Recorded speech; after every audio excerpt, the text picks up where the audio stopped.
Are you thinking about a remodel, a new build, an addition, or even an ADU, and want to know what it really costs and how long it'll actually take? Then this episode's for you. Today, I'm sitting down with Joseph Spierer, an architect, to break down what most people miss before they even start a project. Stay tuned for the one key tip he gives that can save you time, money, and a lot of frustration. Hey everyone, this is Beatrix Whipple with the Whipple Group Real Estate. I'm here with Joseph Spierer of Spierer Architects. I recently saw him speak at one of our broker meetings, and I thought he was an incredible resource on all things architectural. So I wanted to have a little bit of a deep dive with him, sit down, ask him some questions, and I'm going to introduce him, and then we're going to jump to some questions. So Joseph Spierer is a licensed architect, and he has more than 20 years experience. He was born and raised in Palos Verdes estates, and he's a graduate of the University of Arizona School of Architecture. So he's trained at leading Los Angeles and Redondo Beach firms, and he has deep experience in both ground up construction and adaptive reuse. So I'll let him introduce himself, and then we'll jump to some questions. All right. Well, thank you for the introduction, Beatrix. I appreciate it. That was great. So Joe Spierer, we design homes all up and down the South Bay. Probably 70% of our work is Redondo Beach, Hermosa Beach, Manhattan Beach, Palos Verdes. On the art jury of Palos Verdes Estates. I am on the Rolling Hills Architectural Committee in Behind the Gates in Rolling Hills. I love architecture. It's my favorite thing to do. There are 12 of us currently, soon to be 14 of us at our firm, all of us working on architecture, all of us working on custom homes. And a little bit about our philosophy. We design homes for end users typically. So we design homes that are highly customized to each individual. We have a lengthy process where we talk all about, we ask them lots of questions. We look at lots and lots of pictures to really hone in on what defines our clients. Very client centric, and so that's what kind of we're all about. So. That's wonderful. It sounds like you really get to know their lifestyle, their tastes, their aesthetics, so that you can customize something that's very much, cohesive with their existing lifestyle. That's right. That's exactly right. We want to get to know our clients, right? No two pieces of architecture that we have designed have looked alike, but it's because no two of our clients are alike. They're all different, and so every piece of architecture deserves to be different as well. I love that. Can you tell me, what are some of the most common mistakes homeowners make when they're starting a home project, and how to avoid those?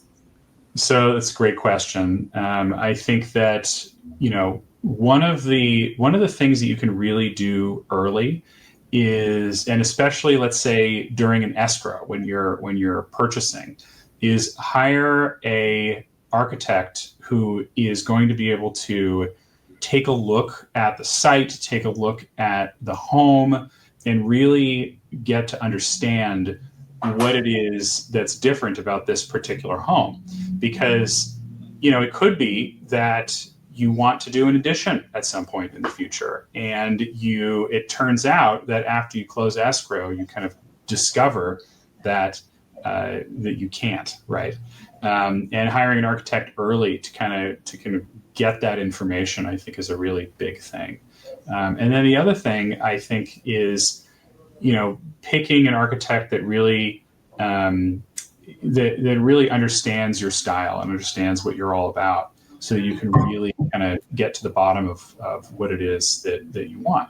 And if you want, let's say, an ADU, for example, in addition to your house, you want to know what those rules are. You want to know, can I add it? Am I going to have enough room, or is it going to be something where we're going to have to force something in that maybe doesn't belong, right? Does it make sense financially?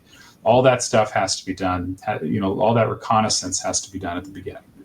I think that brings up a really good point of having an architect come in if there are changes you want to make during your due diligence process, just like how you would have a home inspection or a termite inspection. it would make sense to bring an architect in to make sure that whatever future plans you're conceptualizing can actually come to fruition. We actually offer a service called pre-design, right? And pre-design is not design, but what it is it's diagramming of the site. So if somebody, let's say you have a lot, a nice sized lot, and it has 1,000 square foot house on it, or 1,500 square foot house. But what you really want is a 4,000 square foot house, right? Can you do it? And so we'll help diagram that on the site. We'll show, does it fit, given all of the setbacks and the height limits and all the restrictions that are kind of surrounding the whole process. Can we fit what we want to fit? And understanding if that's possible during that escrow, during the contingency period, really helps you make that go, no go decision as to whether or not it's going to be a comfortable buy or not. That's a really great way to be proactive and make sure that you don't run into snags later on down the line after the house is already yours.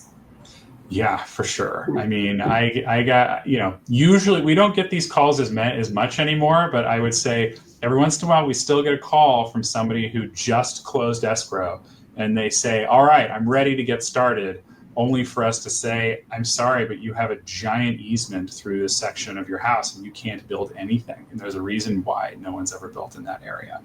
And it's just disappointing.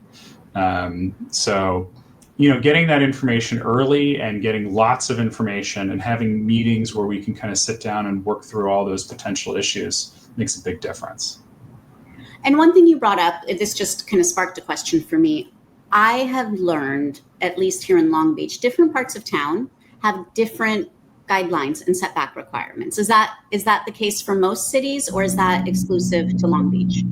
Yeah, I think every city has their own restrictions. So what's interesting about Long Beach is, the rules are very prescriptive, right? They're very descriptive and prescriptive. So they tell you exactly what it is that you need to do and how you need to go about calculating, again, your height limits, your setbacks, how much square footage, your floor area ratio that you can have, and your lot coverage, how much open space you need. There are all lots and lots of little details on what you need to provide in Long Beach.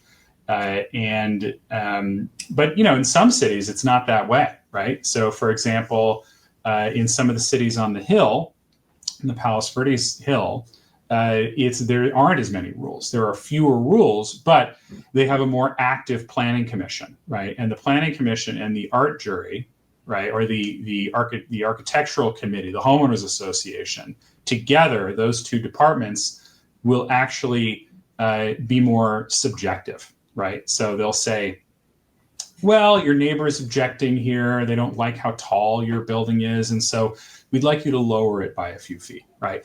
Wasn't necessarily that lowered height limit is not necessarily something that was written into the code, but it is something that has to be navigated, right? It's something that has to be followed.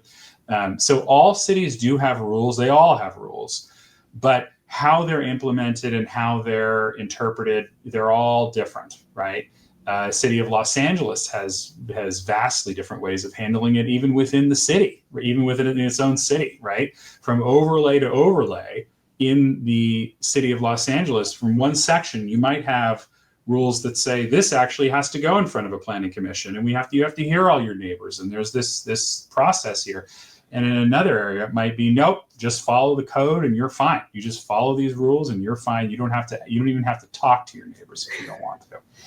So that's fascinating. And that's where you guys handle everything so deftly to make sure that everything is followed according to whatever the guidelines are. Exactly. That's our job, right? So our job is to make the process easy and streamlined and pain-free for our clients, right?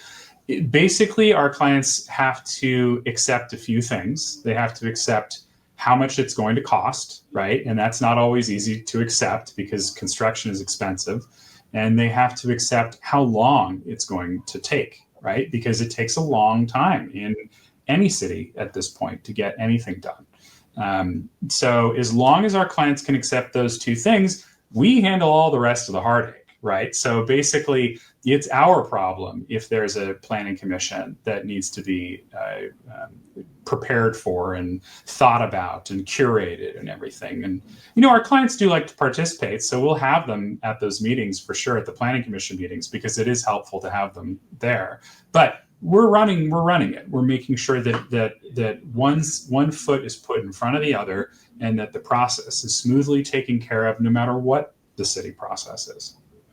That's fantastic. And that actually leads me into my next question. What's a realistic time frame from design to completion, either for a home project or even an ADU?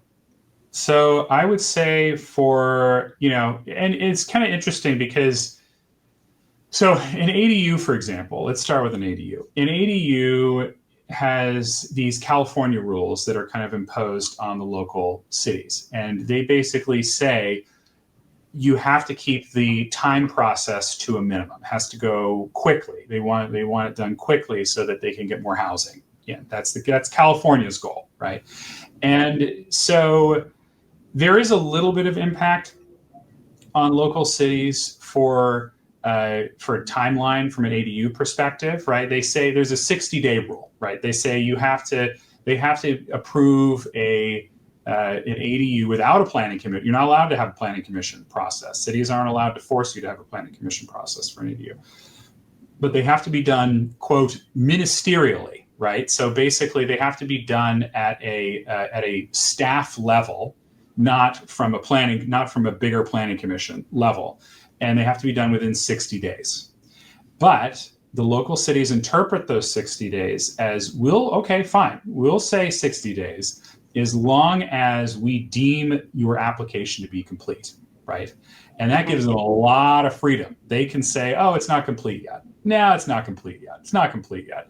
Even if it really is complete, there are lots of little gray area things they can point to, which is why the ADU process takes a lot longer than it really should, right? So it can take the better part of a year to get an ADU done. It can take a long time to get an ADU done if it's complicated, if the city is busy, if they're not ready to push it through yet. It can be done faster. You can get an ADU done in 3 months, 3 to 4 months, but you can't bank on that. You have to assume that it's going to be longer.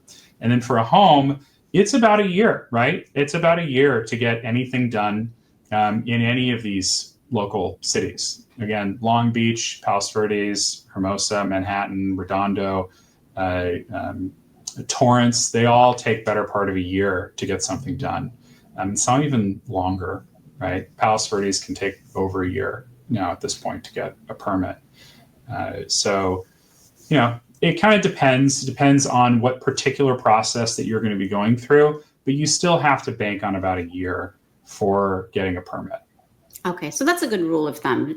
Bank on a year, hope for better, but expect a year. Yeah. And a little less for an ADU, because again, you're not going through planning commission. You're not going through homeowners association processes and a few other little things you can skip. So maybe a little bit less for that. Okay. And I think another question that a lot of people are going to have is, how much does it cost to build right now? So it's very expensive, right? And it's just gotten more expensive. The cost of construction right now, entry-level construction, it is possible to build for $500 a foot, okay? It is possible.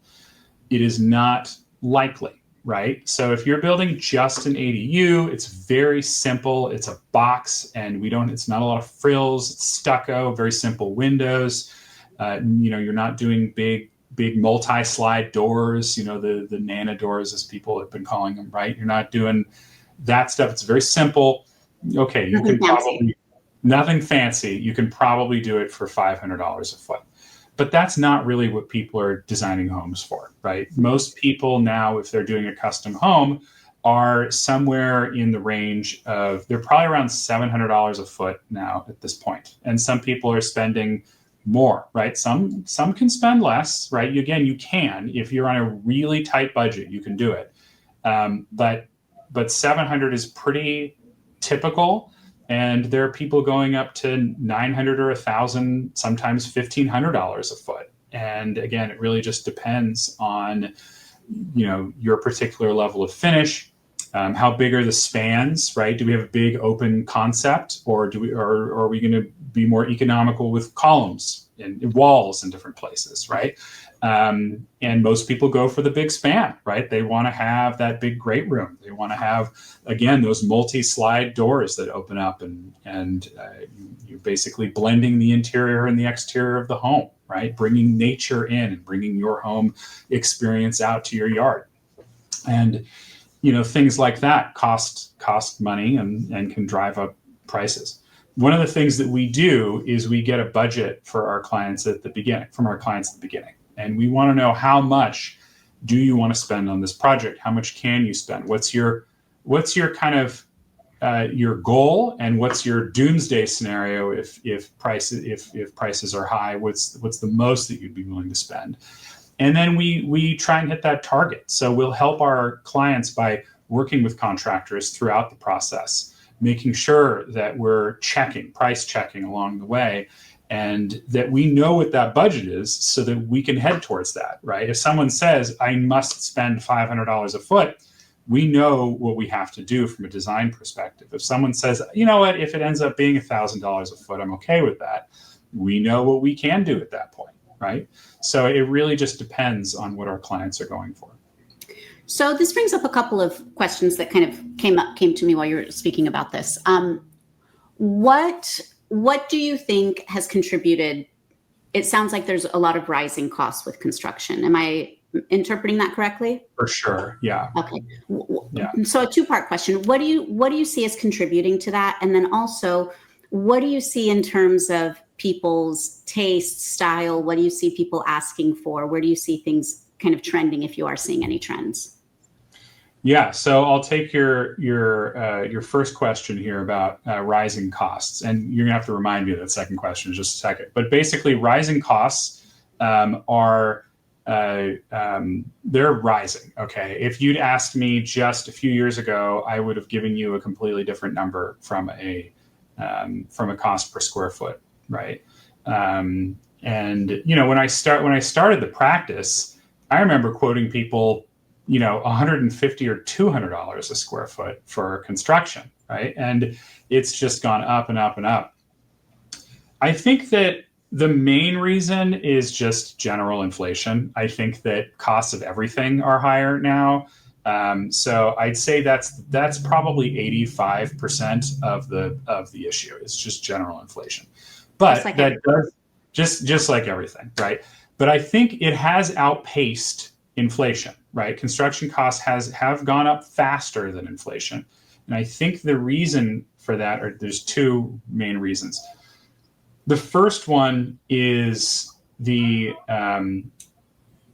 basically the cost of labor and materials has gone up. Okay. Cost of labor everywhere has gone up, right? Material imports have gotten more expensive. I think the codes are stronger than they used to be in California. So everything requires more concrete. We're in, because of the earthquake codes, because everyone's kind of on guard for earthquakes. We have way more concrete and steel here than you might require in, Oklahoma, right? Mm-hmm. Just because we have an issue here in Southern California that we have to protect against. And also, there's a little bit of overcaution, I would say. There's a little bit extra concrete than I think we might need because people want to be overly cautious in this state.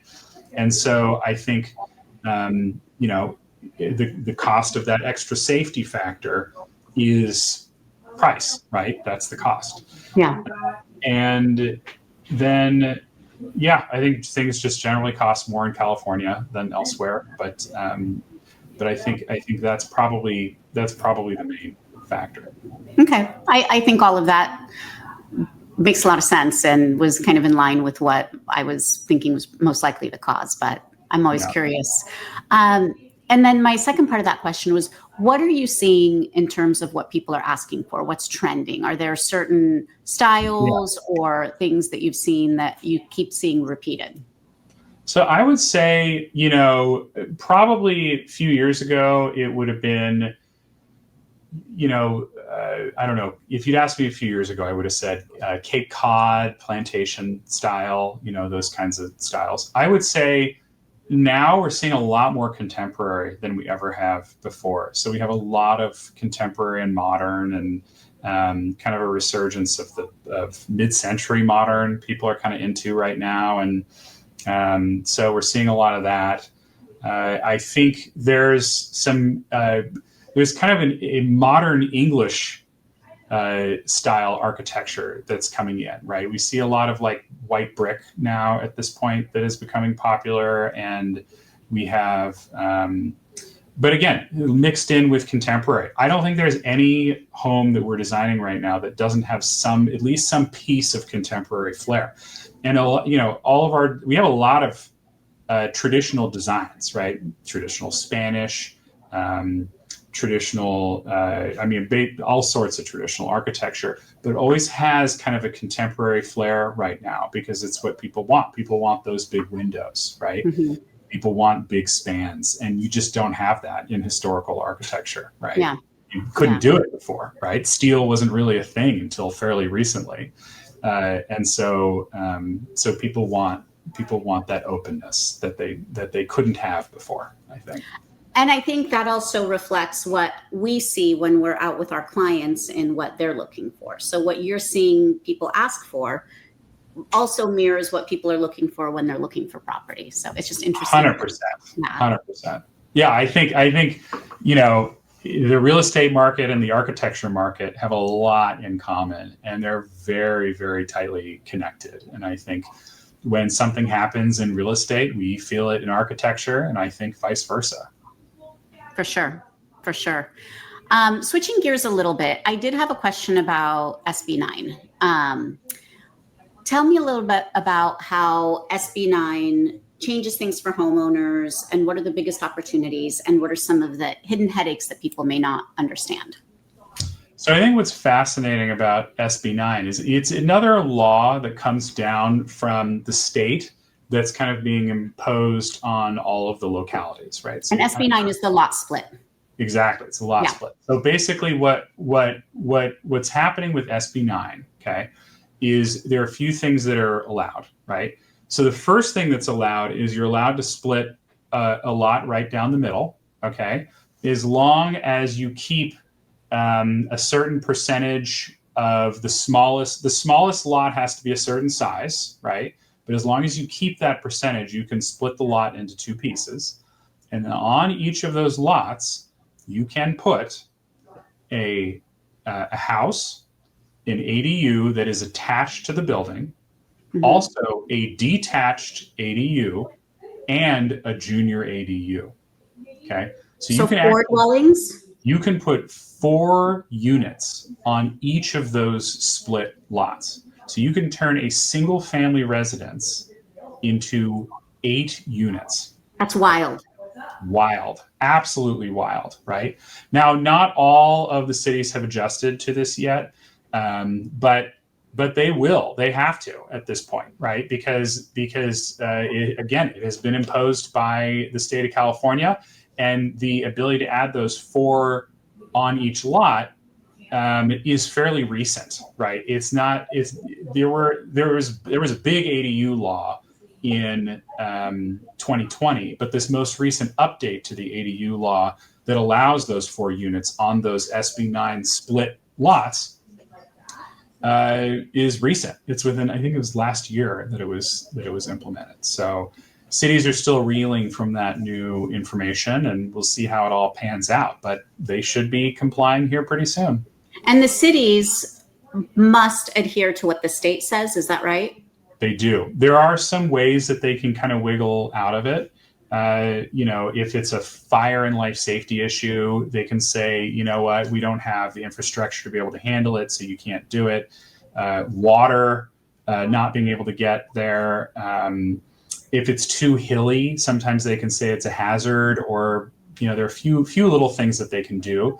But for the most part, they have to listen. And if they don't, then they end up getting, somebody ends up suing them and end up then complying, right? Yeah, interesting. I'll be interested to see how that kind of unfolds throughout at least our area over here. Yeah, well, and it's fascinating too, because you have different cities which are implementing different levels of it, right? Even with the original ADU laws, where you had to allow an ADU, it took years for the cities to finally say, okay, fine, we'll allow it. Sure, you can have an ADU. Some of them did it right away. City of Los Angeles, immediate, right? That was right away. They were like, we're on board. We want this. Other cities said, not in my backyard, right? We don't want these here. I remember right in 2020 when the first ADU law came out, we had a meeting with somebody from Lawndale, right? And in Lawndale, we met with the director, and I brought up ADUs, a brand new law. I brought them up and I said, we'd like to do an ADU in your city. And he stood up and he yelled at me. Because he was angry about this law, and he did not want to see it happening in his city. He basically said, we don't have the parking for it. We can't do any of this stuff. We're not allowing it. It's not happening. Right. And so we left there, my client's not going to sue the city. They're not going to be like, they're not going to be the one to. Yeah, they don't want to take that on. Right. And so we ended up just not doing it. And now they allow it. But it took years for them to kind of get, I think, probably beaten into submission before they were okay doing it. But that's really interesting. That's a funny anecdote, and that actually leads me to my next question. So, what are some of the current challenges with getting plans through the cities, and where do you see the most resistance? So, I think again, it depends on the city, right? So, if you have a city that has very, very strict rules and lots and lots and lots and lots of rules, okay, figuring out how to navigate those rules, I think, is the biggest deal, right? So,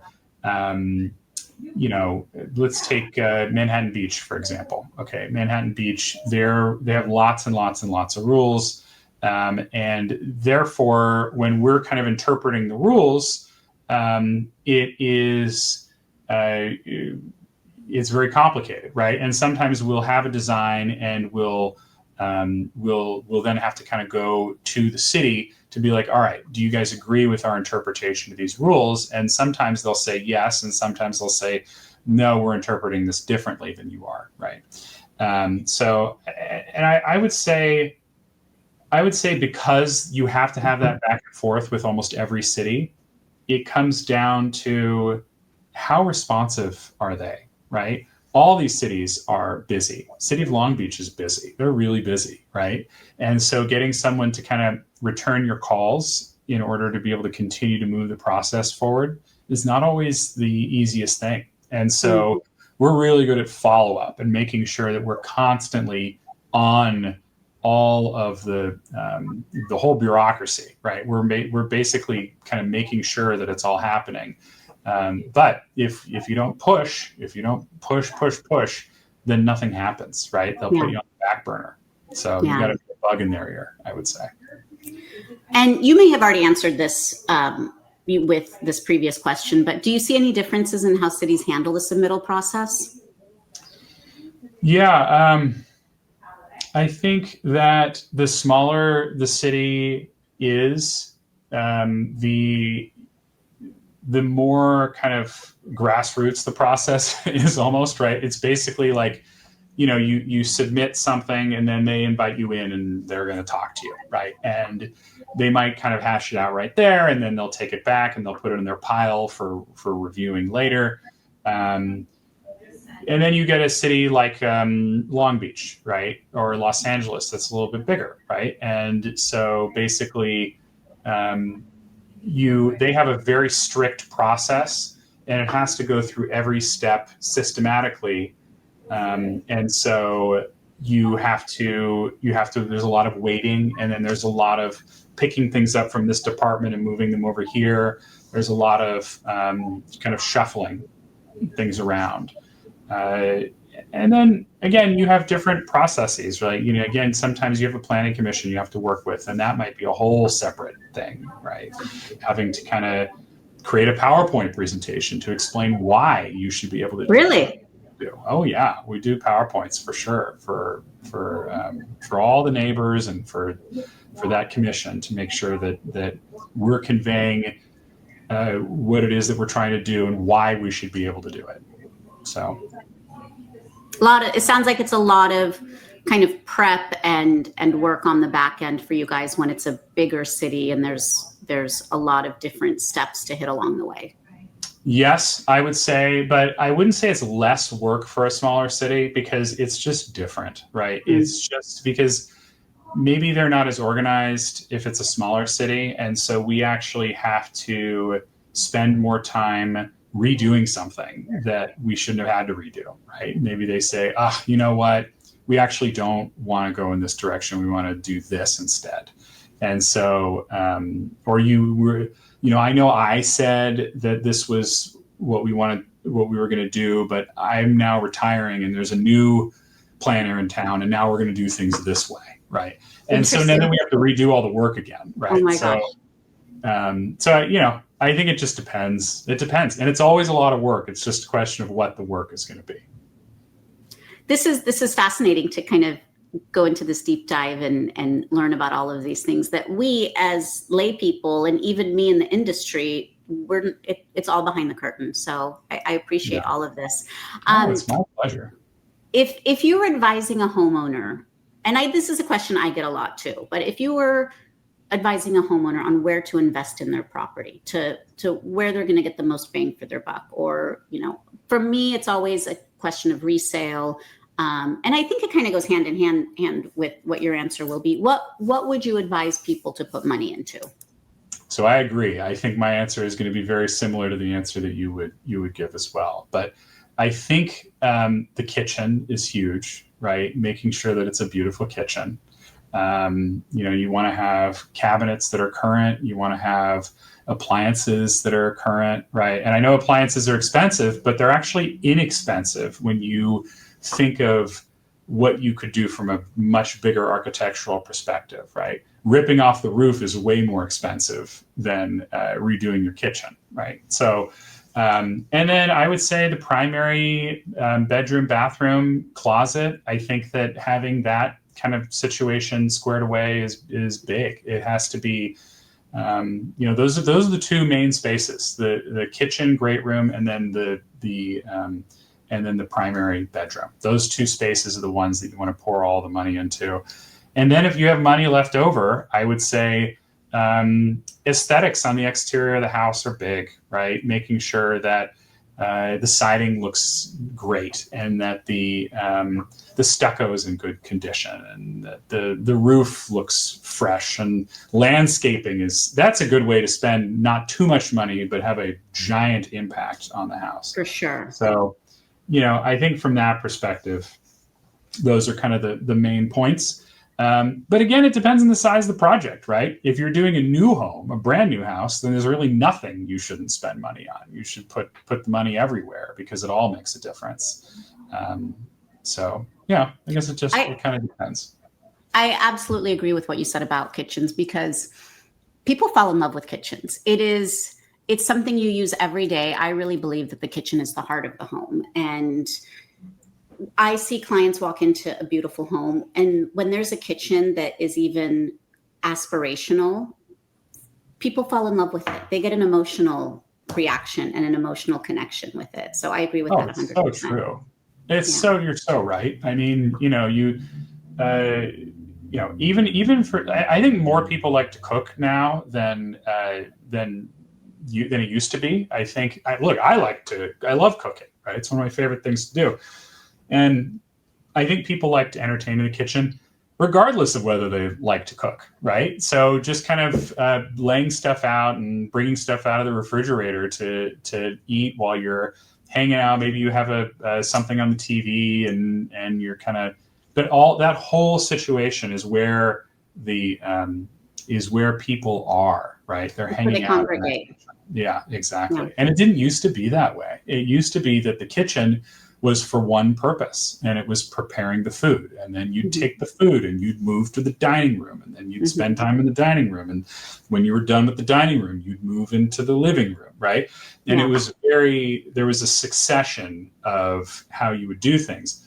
And it just doesn't work that way anymore, right? Yeah, isn't that interesting? Yeah, it is. And a lot of it has to do with technology, right? So technology allows you now to have the bigger space. You don't have to heat one room and then stop heating that room and move to the next room, right? It doesn't work that way anymore. It's cheaper now to heat a house than it used to be. And same thing with structure. You don't have to have those separate spaces in order to have more walls to hold up the roof, right? So, it all kind of leads into that new way of living. It's so interesting to think about the like architectural advancements, technological advancements that eventually influence our lifestyle. Yeah. It's really fascinating. It sure is. So can you tell me, what should someone be looking for when choosing an architect, and what kinds of questions can help weed out the wrong fit quickly? So I think, there are a lot of different kinds of architects, and it really depends on, your particular personality type and what you're looking for from a design perspective.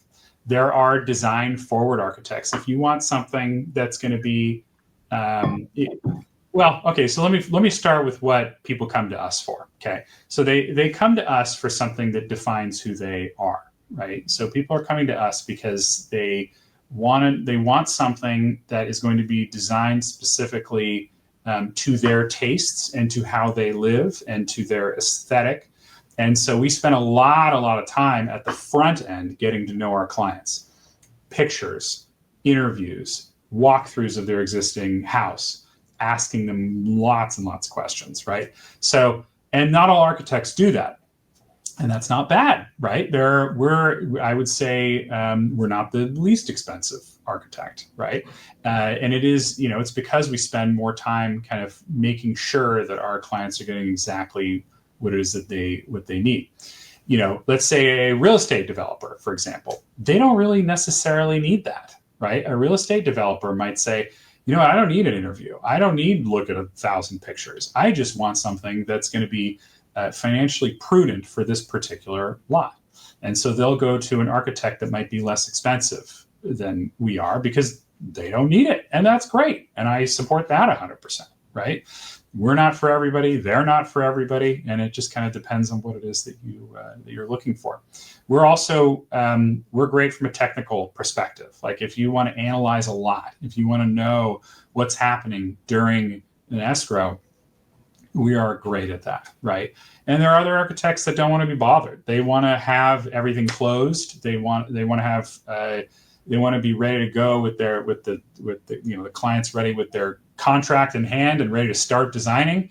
And we're happy to start way early in the process to make sure that our clients are excited. So I think the answer is it just kind of depends. It depends on what it is that your needs are in that particular situation. So it sounds like what you offer is a very bespoke kind of custom experience tailored to each client. Highly customized to each individual client. We have, I'd say a lot of architects that I know, they might be 75% developers that work with them. We're 2% real estate developers, right? Most of our clients are first-time home builders, right? They're doing this for the first time. And we have repeat clients. Sometimes they say, oh, well, we're ready to move. We enjoyed this process so much. We're ready to move on to the next one, right? What a testament to working with you. Yeah. No, we do love it. I know so many people that have done, additions or remodels, and they're like, oh, I would never do that again. I would say, yeah, a lot of that actually comes down to the contractor too. You want a good contractor, right? Because we're only a piece of the puzzle. We're only half the puzzle, right? The other half is once construction starts, and we have great contractors that we work with, right? Fabulous contractors. But getting a good contractor is huge on whether you're going to have a good time during construction, right? For our part of the process, you don't have to move out of anywhere. You don't have to move anywhere, right? Everything happens on paper and in 3D with our live walkthroughs, and but you don't have to move, right? But with once you get to construction, your life is disrupted, and it's time to find a contractor that's going to really handle things properly. So, and part of your service helping with that selection of contractor?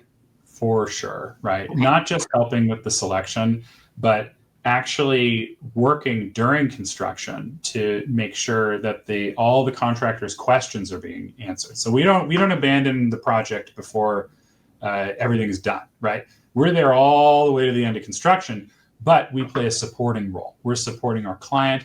We're supporting the contractor, making sure that that the drawings are being interpreted properly.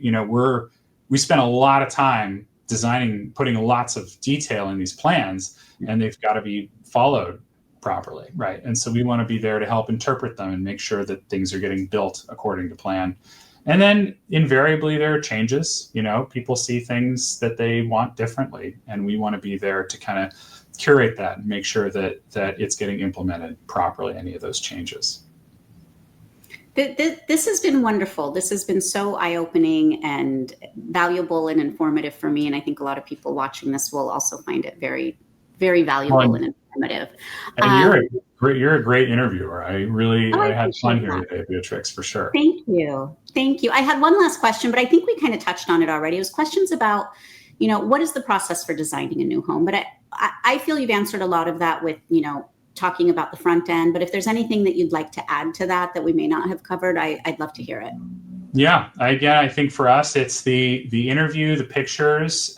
We go through, we design the floor plan first, and then the site plan, laying out how the site's going to work and all the hardscape and making sure all that's designed nicely. And then we move to 3D, right? We build everything in 3 dimensions, and we do live walkthroughs with our clients where they get to see every single angle, every important view of their home in the computer in 3 dimensions in full rendered color. How fun. Seeing how the planting is going to work with it. And then ultimately we'll help design interior architecture, and they'll see their cabinetry in 3 dimensions and their countertop and their flooring and all the wonderful detail gets to be seen. And then again, once we've done that, then we start working with the cities, start working with all the localities to get everything permitted.